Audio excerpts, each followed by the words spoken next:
bem-vindos ao meu canal. Meu nome é Lidiana Marques e este aqui é o meu canal que tem o intuito de levar a educação financeira para quem se interessa pelo assunto.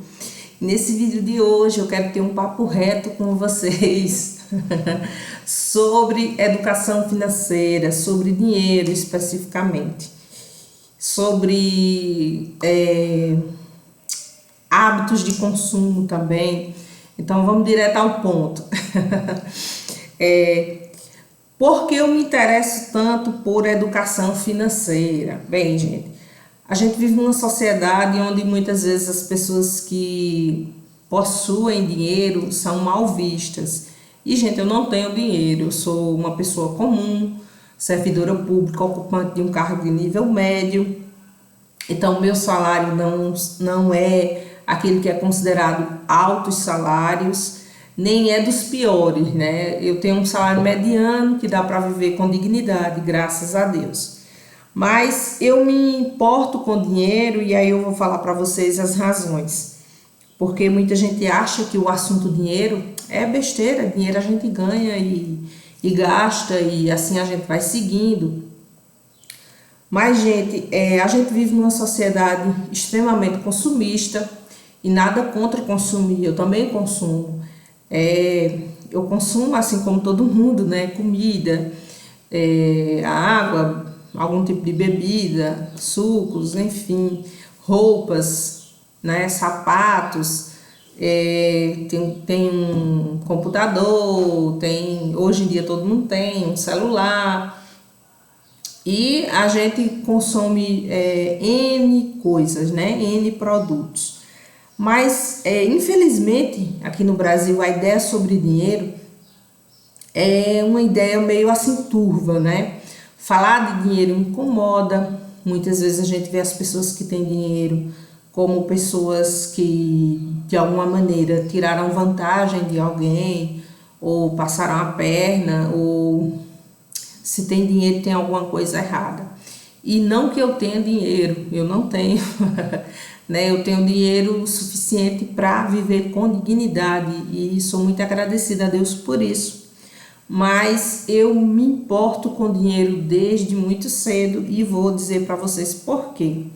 Eu venho de uma família financeiramente bem humilde, eu nasci em 1981, época, né, de hiperinflação, e eu lembro nitidamente de ir num mercadinho que tinha lá perto de casa, comprar algumas coisas necessárias, né, como café, sabão, e aí o dono da mercearia ia comprar fiado, que naquela época em cidade pequena se vendia fiado porque se confiava nas pessoas, e naquela época o dono do mercadinho ele não colocava o preço do produto, ele colocava o nome do produto, né? Um pacote de café, um sabão Omo e assim sucessivamente. E o preço do produto era o preço do dia em que minha mãe, meu pai ou uma das minhas irmãs mais velhas fosse lá efetuar o pagamento daquelas compras, né, que foram sendo feitas e anotadas ao longo de um período em que em regra era mensal. E, gente, assim, as coisas eram muito caras, as coisas eram muito difíceis, né? Eu sempre estudei em escola pública, e eu lembro que nós recebíamos um caderno, um lápis e uma borracha de material escolar, livro didático, praticamente não tinha, né? Às vezes nós tínhamos que dividir os livros na escola. Era um livro para duas pessoas que era dado assim no momento da aula para a gente acompanhar o assunto, e dois alunos se juntavam ali, acompanhavam o assunto. A gente também copiava muito, os professores usavam muito o quadro, né? E escreviam a matéria e a gente repassava para os nossos cadernos. E aí, quando eu cheguei no que hoje se chama os últimos anos do ensino fundamental, aí nós já tínhamos mais livros didáticos. Tínhamos, sim, livros de ciências, de matemática, de português. Isso aí eu lembro nitidamente que nós tínhamos. No entanto, quando nós chegamos no ensino médio, que hoje se chama ensino médio, mas na minha época se chamava científico, nós não tínhamos livros didáticos, né? Uma das minhas irmãs era professora de biologia e de ciências, e devido a isso, ela tinha muitos amigos professores e acabava que eu tinha uma vantagem de ter alguns livros didáticos na minha casa, além dos livros de biologia, que ela era professora. Pelo fato dela ter amigos professores, acabava que um amigo professor de português emprestava para mim uma gramática, e aí eu tinha acesso a uma gramática. Uma professora de matemática, inclusive se algum dia ela chegar a ver esse vídeo, obrigada, Isaurita. Você me ensinou bastante coisa, não só a minha, muita gente. Ótima professora. E aí ela emprestou para minha irmã e para mim, né? Uma irmã minha que estava terminando o antigo científico, que hoje se chama ensino médio, emprestou uma coleção de livros de matemática que tinha os 3 volumes dos 3 anos, e ela se mudou para São Paulo, né, da nossa cidadezinha aqui no interior da Paraíba para São Paulo, e nós ficamos com essa coleção de livros de matemática. Então, comparada à maioria dos meus colegas de classe, eu tinha essa vantagem de ter acesso a alguns livros, uma gramática, uma coleção de livros de matemática. No caso de biologia, eu chegava a ter 2, 3 tipos de livro de biologia em casa para estudar, porque minha irmã era professora de biologia e por ser professora ela recebia livros, e aí eu tinha essa facilidade. Mas algumas disciplinas como História e Geografia nós não tínhamos livros, nós copiávamos, né, do quadro, o professor passava toda a disciplina e copiávamos do quadro. Física e Química também não tínhamos livros, e assim foi o ensino público na minha época. Eu terminei o ensino médio em 1999, então de 97 a 99 nós não tínhamos livros didáticos nas escolas públicas. E aí eu lembro que eu tinha uma amiga de infância que tinha passado a estudar o científico, né, que hoje se chama ensino médio, numa escola privada de um município que ficava a uma certa distância. A família dela tinha um poder aquisitivo melhor, e aí eu lembro nitidamente de ir à casa dela alguns dias da semana à tarde, porque eu ficava babando em cima dos livros dela, né? Eu me lembro especificamente de um livro de literatura, onde as folhas do livro eram tipo assim de papel fotográfico, de ótima qualidade, as folhas e aquelas imagens coloridas, aqueles textos, né? E muitas vezes eu ia para lá para que eu pudesse ter acesso aos livros dela e ler algumas coisas. Eu ficava assim, bem, como se diz aqui no Nordeste, bem abestalhada, né, diante dos livros, porque eu achava o máximo ter aqueles livros ali para ler. Enfim, eu acredito que já deu para entender que eu venho de uma família financeiramente bem humilde, como eu já falei. E, gente, o ensino, o aprendizado, a educação, o estudo e o esforço fez muita diferença na minha vida, fez muita diferença primeiramente na vida das minhas irmãs mais velhas, e todas nós trilhamos caminhos longos, né? Estudamos em universidades públicas, parte de nós estudamos em universidades públicas, outras estudaram em universidades privadas porque já trabalhavam, já tinham renda e puderam pagar universidade privada, e a partir de então estudamos e nos submetemos a concurso público. Enfim, das 5 filhas, né, somos 5 irmãs, todas 5 somos formadas, todas 5 somos concursadas, e graças a Deus todas 5 temos sim nossas fontes de renda. que são suficientes para o nosso sustento, que nos dão uma vida digna. Mas tivemos uma infância cheia de restrições e aí eu me lembro nitidamente de algumas circunstâncias e já não na infância, mas para vocês terem uma ideia, meu primeiro curso universitário, eu entrei para fazer o curso de letras na Universidade Estadual aqui do meu estado, na UEPB, Universidade Estadual da Paraíba, e eu vinha da minha cidade do interior aqui para a cidade de Campina Grande.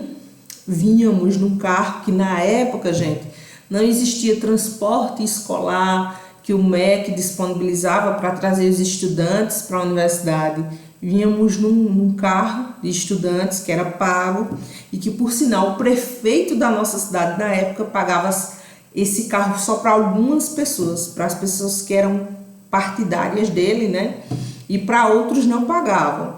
E eu e a minha irmã, que fazia estatística, não estávamos entre aqueles agraciados com o pagamento do transporte escolar. Então, minha irmã mais velha pagava o nosso transporte escolar e nós vínhamos para a universidade. Saíamos de casa às 5 da manhã e eu estou falando aqui sem querer passar a ideia de coitadinha, só é um papo reto mesmo sobre vida real, sobre necessidades e sobre mudança de vida. E saíamos da nossa cidade e o dinheiro que a gente trazia junto com a gente era R$1. Isso no ano de 2000.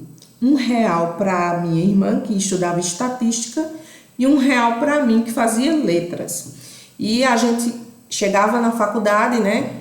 E nós tínhamos duas opções para utilizar esse R$1.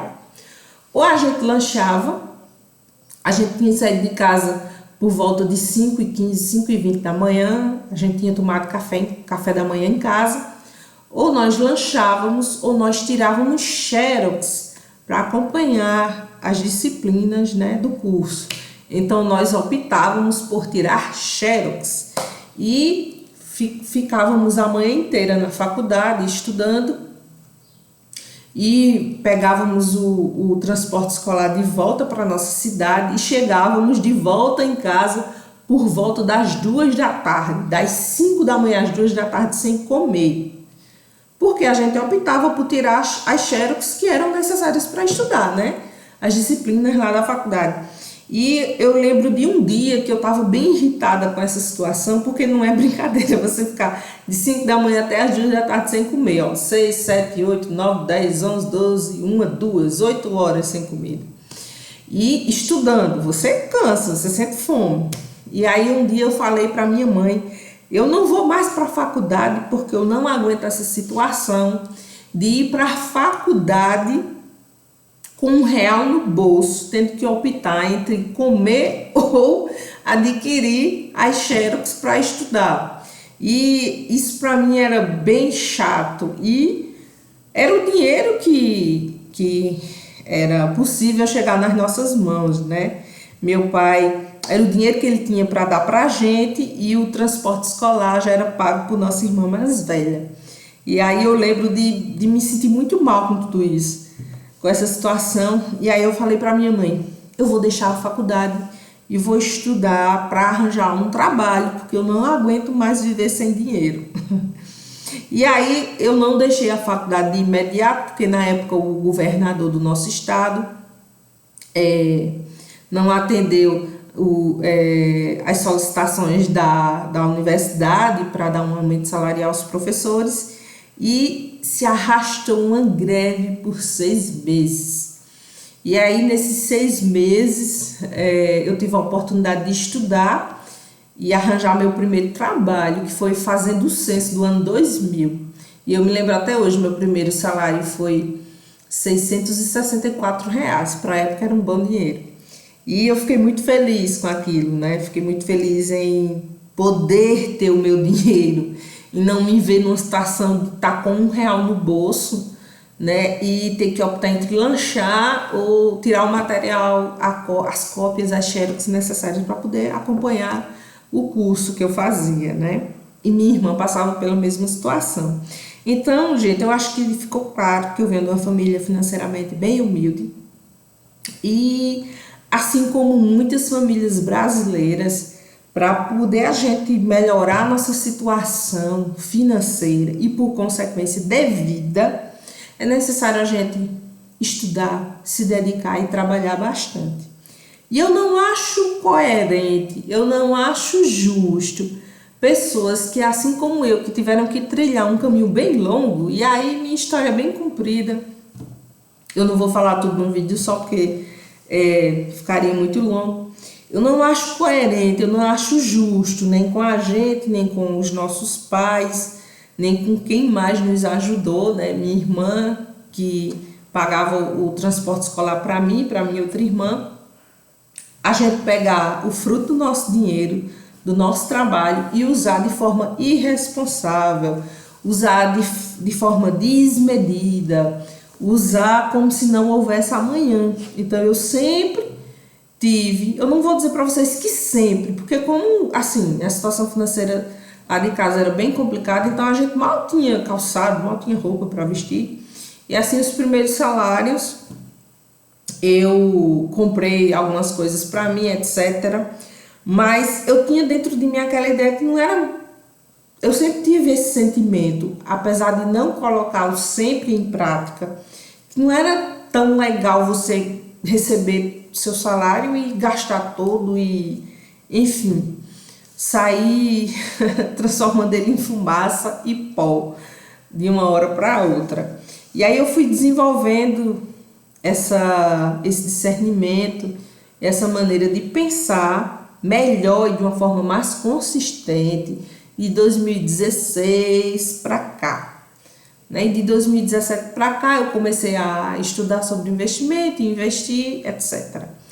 Mas é só isso, gente, um papo reto sobre dinheiro. Eu acredito que quem vem de família pobre, quem trilha um caminho árduo para conseguir um trabalho, para conseguir fazer um curso superior ou um curso técnico profissionalizante, deve ter, antes de qualquer coisa, antes de pensar em todos os prazeres que o dinheiro pode nos trazer, e sim, gente, gastar dinheiro é muito bom, né? Mas pensar no quantas coisas que você teve que fazer para chegar até ali, né? E também não só pensar no passado, mas pensar no futuro e pensar assim, poxa, se hoje eu me comportar dessa maneira, de forma desmedida e desregrada, gastando tudo, amanhã, será que eu vou ter o suficiente? Ou será que eu vou voltar a passar necessidade? Bem, a minha mente funciona dessa maneira. E é só o intuito deste vídeo mesmo, é só bater um papo reto sobre dinheiro, sobre a falta de dinheiro, sobre a mudança, né, de você não ter e passar a ter, né, um mínimo de renda ali razoável para te dar uma condição de vida mediana. E se você tem duas opções: ou você usa seu dinheiro com responsabilidade e curte sim o hoje, mas também pensando um pouco no amanhã, ou se você vai simplesmente usá-lo de forma desmedida, como se não houvesse amanhã, e deixar o amanhã ser dono de si próprio, né? Se entregar ao próprio tempo. E o objetivo era só esse. Eu acredito que todo mundo deveria ter um pouco de senso de responsabilidade e poupar parte do que ganha hoje, né, pensando no amanhã. E o intuito deste canal é exatamente este. Se é para pessoas que querem cuidar do seu dinheiro melhor, querem aprender a cuidar dele, querem aprender formas de poupar, formas de fazê-lo render um pouco mais, formas de usá-lo de uma maneira mais produtiva, que traga mais retorno. Enfim, o intuito do canal é usar o dinheiro que você tem de uma maneira mais inteligente, de uma maneira mais produtiva, que te traga mais retorno, não só hoje, mas amanhã também. E Tchau pra vocês, que eu acho que o vídeo já tá muito longo e provavelmente ninguém vai assistir até o final. Mas valeu, se alguém assistiu, um beijo e até o próximo vídeo. Tchau!